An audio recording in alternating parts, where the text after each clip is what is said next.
그 여러 가지 사례를 말씀드린 것처럼 한미 동맹이 지난 68년간 한반도 방위 체제의 근간으로서 굉장히 중요한 역할을 수행을 했는데, 최근 5년 동안 친북 좌파 세력들에 의해서 동맹의 결속력이 크게 훼손이 됐고 약화된 사례에 대해서 저는 말씀드리겠습니다. 그러면 한미 동맹이 지난 5년 동안 어떤 분야에서 약화가 됐는지, 그리고 앞으로 이런 약화된 동맹을 어떻게 재건시키고 발전시킬 것인가에 대해서 말씀을 드리겠습니다. 그 한미 동맹이 약화된 대표적 사례를 몇 가지 먼저 말씀을 드리면은, 먼저 정치적 수준에서는 친북 좌파 세력들이 그 한미 동맹의 우리 공동의 적인 김정은과 북한 집권 세력들이 그들의 정치적 의도나 전략적인 목표, 도발적인 행동들은 하나도 바뀌지 않았는데, 마치 그들이 한반도 평화 정착을 바라는 것처럼 기만을 하고 남북 정상회담이나 미북 정상회담 그 추진 과정이나 그 결과 한미 동맹을 분열시키는 결과를 가져왔습니다. 또 가장 큰 해악은 대한민국 국민들한테 한반도에 항구적인 평화가 정착시킨 것 같은 그러한 기만을 함으로써 국민들의 정신적인 무장을 해제시켰다는 것이 가장 심각한 안보 공백을 초래했다고 저는 생각을 합니다. 그들이 김정은이 비핵화할 의도가 전혀 없음에도 불구하고 그 의도가 있는 것처럼 속이고 그것을 한반도 평화 프로세스라는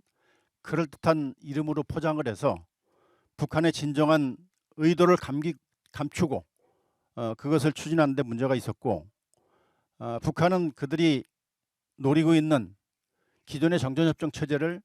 평화협정으로 바꾸고 또 그런 다음에 유엔사를 해체시키고 그 이후에 주한미군 철수시키고 이제 핵을 가진 북한이 김정은의 의도대로 한반도를 적화시키는 것이 그들의 본래 의도입니다. 그리고 그 중간 단계로서 종전선언을 추진하는 과정에서 한미 간의 정책적인 대북 공조에 큰 차질을 초래했습니다. 그리고 최근에 이것은 김정은이가 당 대회에서 핵무기가 단지 그 자위적인 방어 수단이 아니고 공격적인 수단으로 사용할 수 있다는 뜻을 분명하게 밝혔습니다. 그들 스스로 핵무기를 보유하는 명확한 의도를 드러냈다고 증명을 했습니다. 또한 두 번째로 약화된 사례는, 우리 한미동맹은 자유민주주의의 기본 바탕을 두고 양국이 체결한 동맹입니다. 그러나 이러한 자유동맹의 고유 가치를 크게 훼손시켜 가지고 양국의 신뢰관계를 떨어뜨렸다는 것이 대단히 큰 문제입니다. 그 친북 세력들이 지난 4년 동안 유엔 그 안보리의 북한 인권 결의안이라든가 아니면 최근에 문제가 되고 있는 2019년도 해상 탈북한 청년들 2명을 강제로 북송시킨 것, 그리고 대한민국 공무원이 해상에서 표류하는데 총으로 사살하고 시신을 불태우는 그런 만행들을 저질렀음에도 불구하고 그것에 대해서 눈을 감고 북한의 탈북자들이 북한 지역 주민들을 위해서 보내는 대북 전단을 문제 삼아 가지고 김여정이가 협박을 하고 개성공단 내 남북 연락 사무소를 폭파시켜 가지고 남한을 협박하는데, 거기에 동조해서 대북 전단 살포 금지법을 국회에서 통과를 시켰습니다. 이런 것들은 기본적으로 자유민주주의의 기본 가치를 훼손하고 인권이나 자유에 대한 것들을 억압하는 중대한 문제이기 때문에 이런 부분이 자유민주주의 동맹인 한미동맹을 크게 약화시키고 균열을 초래시켰다고 생각을 합니다. 그 세 번째는, 북한이 어떤 협박을 하거나 미사일 발사를 하거나 도발을 하면은 거기에 그 한미일이 공조해서 대응을 해야 되는데, 한일 안보 협력의 지금 유일한 연결고리가 긴급한 상황하에서 정보를 공유하는 흔히 그 지소미아라고 알려진 한일 정보 보호 협정인데, 이것을 과거사 문제하고 연계시켜 가지고 한일 정보 보호 협정을 종료시키려 함으로 해서 한일 갈등이 극대화되었고, 그로 인해서 북한의 도발에 신속하게 공동으로 대응하고 조치하는 것이 굉장히 약화됐습니다. 한일 대북 공조하고 그 다음에 한미일 안보 협력이 이루어지는데 이러한 것들이 연결고리가 약화됨으로써 결국에는 그것을 노리는 북한이나 중국의 의도대로 원하는 방향으로 가고 있었다는 것이 가장 큰 문제였다고 저는 생각을 합니다. 군사적인 수준에서의 한미 동맹 약화가 된 사례를 살펴보면은 다 아시는 것처럼 대규모 한미 연합연습과 실병 기동 훈련을 축소시키거나 또는 중단시킴으로 해서 연합 방위 능력이 크게 저하되었고, 이것은 결국에는 판문점 선언에 이어서 9.19 군사 합의를 체결했는데 그 목적이 결국에는 우리의 대규모 연합연습과 실병 전시 증원 훈련을 하지 못하도록 하는, 제한시키도록 하는 도구였다는 것이 밝혀졌습니다. 2021년도 3월 달에 김여정이가 한미연합연습 규모나 형식에 상관없이 모든 종류의 한미연합훈련을 실시하게 되면 이것을 반대하고 이런 전쟁연습을 강행하게 되면 북한도 남북군사합의서를 파기하겠다 하고 협박을 했습니다. 그리고 그러한 의도를 노골적으로 드러냈음에도 불구하고 우리는 지난 정부에서 한미연합 대규모 연습과 실병력 전시 증원 연습을 다 축소를 하거나 제한을 시켰습니다. 이런 것들이 이제 우리 그 한미 동맹의 실질적인 연합 방해 능력을 저하시켰다고 저는 보고 있습니다. 두 번째는 유엔사의 기능과 역할을 끊임없이 공격해서 약화시키려고 했는데, 유엔사의 중요한 기능은 평상시에는 정전협정을 관련하는 것이고 유사시에는 유엔군의 증원 전력을 제공해서 한미연합사가 전쟁을 잘 수행할 수 있도록 지원하는 것이고, 그리고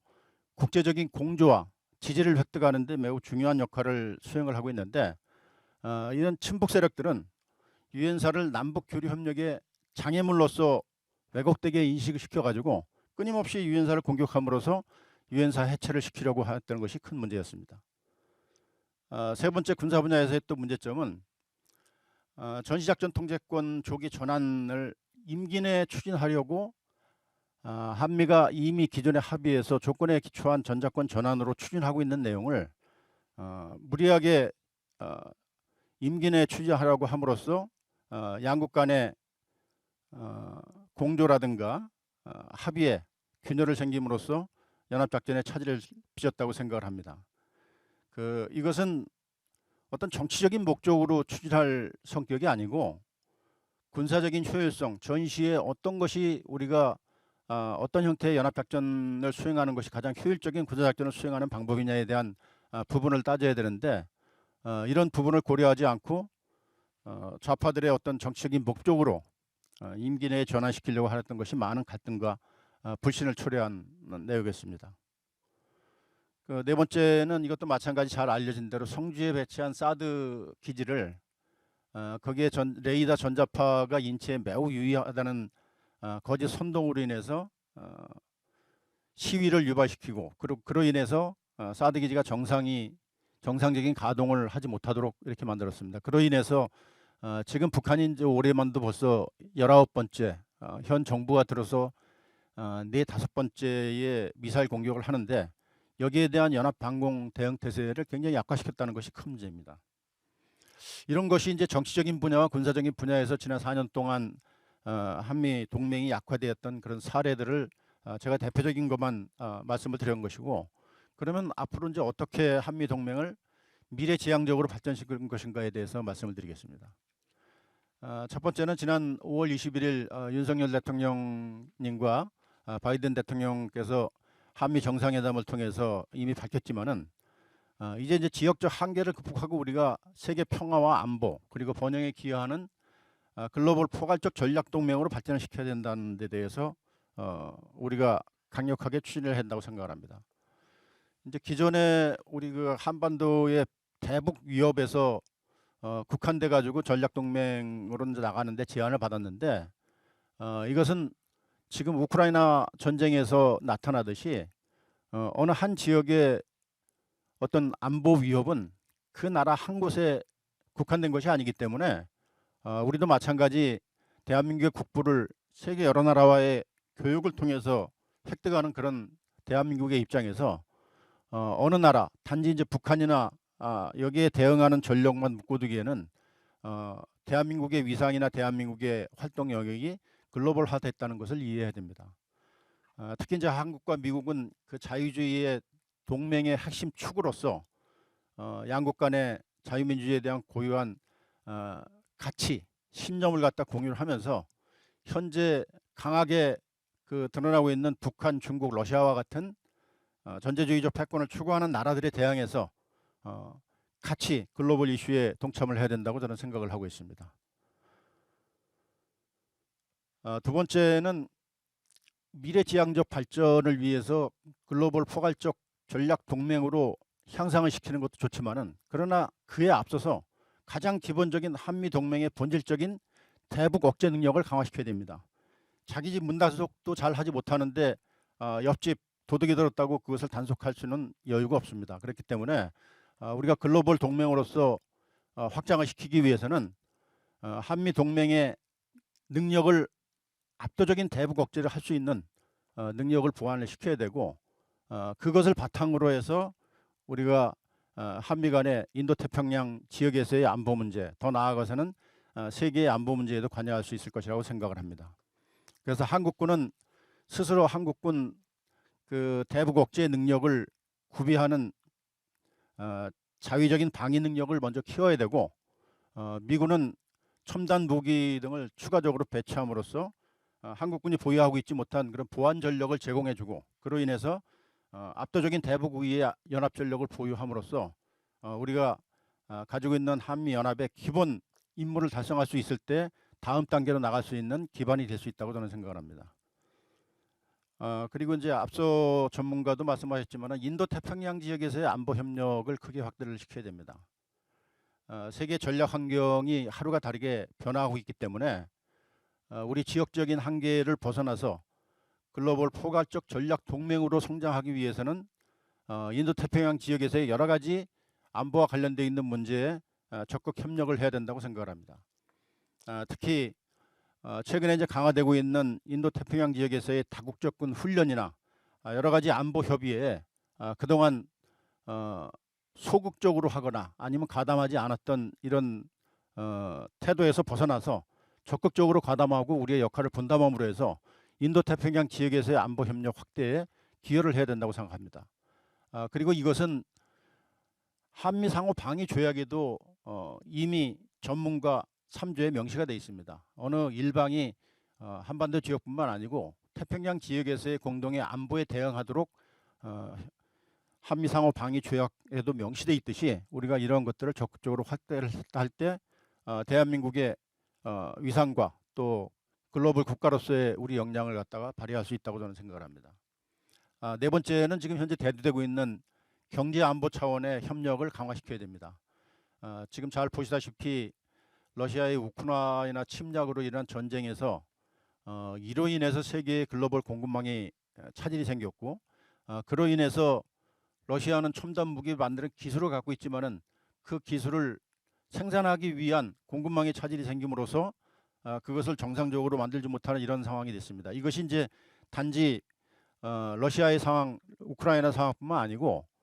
세계 여러 나라에서도 마찬가지, 지금 대두되고 있는 전제주의적인 국가들, 북한이나 러시아나 중국과 같은 그런 국가들이 생산하고 있는 여러 가지 품목들이 어떤 정치적인 목적으로 제한을 받았을 때 자유민주주의 체제에 큰 위협이 될 수 있습니다. 따라서 이러한 것들도 자유민주주의 체제의 공급망을 확대함으로써 여기에 대한민국이 기여하고 또 그러한 핵심 기술이나 신흥 기술의 어떤 융합을 통해서 대한민국의 경제 분야도 발전시킬 수 있는 이런 형태로 자연스럽게 발전을 할 때 한미 동맹이 글로벌 포괄적 전략 동맹으로 도약하게 될 수 있다고 저는 생각을 합니다. 지난 5년간 북한의 그 평화 쇼에 의해서 한미가 굉장히 그 어려운 시련을 맞았었는데 이제 새로운 도약기를 맞아가지고 우리 모두 현재 국제 전략 상황을 명확하게 인식을 하고 현실을 직시한 상태에서 굳건한 한미 동맹을 바탕으로 글로벌 포괄적 전략 동맹으로 나가는데 모두 전력을 다해야 될 것이라고 저는 생각합니다. 감사합니다.